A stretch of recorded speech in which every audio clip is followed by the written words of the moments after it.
Bonjour à toutes et à tous, j'espère que vous allez très bien. Hubert Bayala, coach en oratoire et en prise de parole en public, rédacteur de discours et d'ouvrages, maître de cérémonie. Alors, comme d'habitude, comme toujours, n'est-ce pas, je prends le temps de vous réaliser des séquences de vidéos pour vous parler un tant soit peu de l'art oratoire et de la prise de parole en public. Vous savez très bien qu'il est très important, n'est-ce pas, de savoir vous exprimer dans le langage intellectuel, vous exprimer vraiment dans la langue française pour espérer, n'est-ce pas, avoir une vie professionnelle réussie.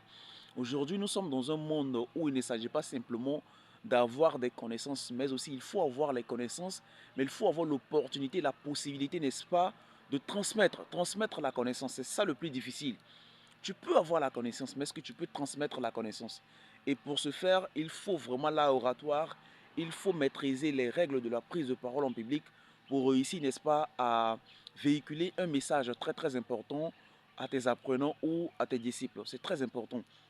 Et là, il y a quelqu'un qui me posait la question à quel moment la responsabilité civile est engagée. En vérité, je suis juriste, je n'ai pas encore commencé les cours de droit sur cette plateforme, mais rassurez-vous, sous peu, je vais commencer à le faire. Et pour l'instant, je continue avec l'art oratoire. Arrivé à un certain moment, nous allons jumeler les deux, c'est-à-dire mettre l'art oratoire, la prise de parole en public et les cours en droit, n'est-ce pas, pour vous permettre de vous retrouver, de comprendre ce que c'est que le droit, de reconnaître et de connaître vos droits. Alors je réponds à la question. Hein, ce n'est pas, je pense que ça ne sera pas vraiment un prétexte pour les autres de me poser à cette question.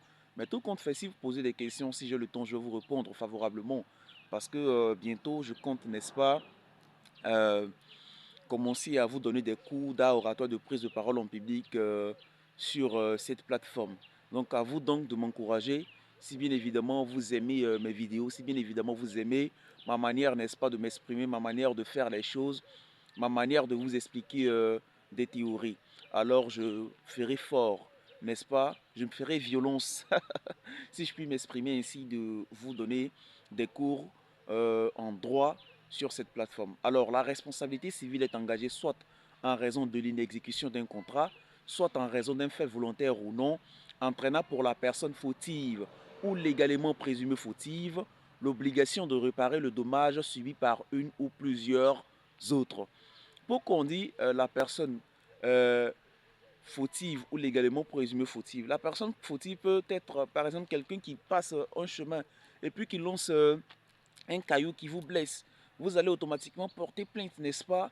Il est porter plainte pour dommages et intérêts parce qu'il est légalement présumé fautif. Mais si c'est son fils qui le fait, que vous voulez demander, n'est-ce pas, dommages et intérêts, hein? Il est légalement présumé fautif, mais si c'est son fils qui le fait et que vous voulez demander dommages et intérêts, il est légalement présumé maintenant fautif. D'accord? Si vous avez encore d'autres questions, n'hésitez pas, je vais vous répondre. Merci, c'était Coach Bayala.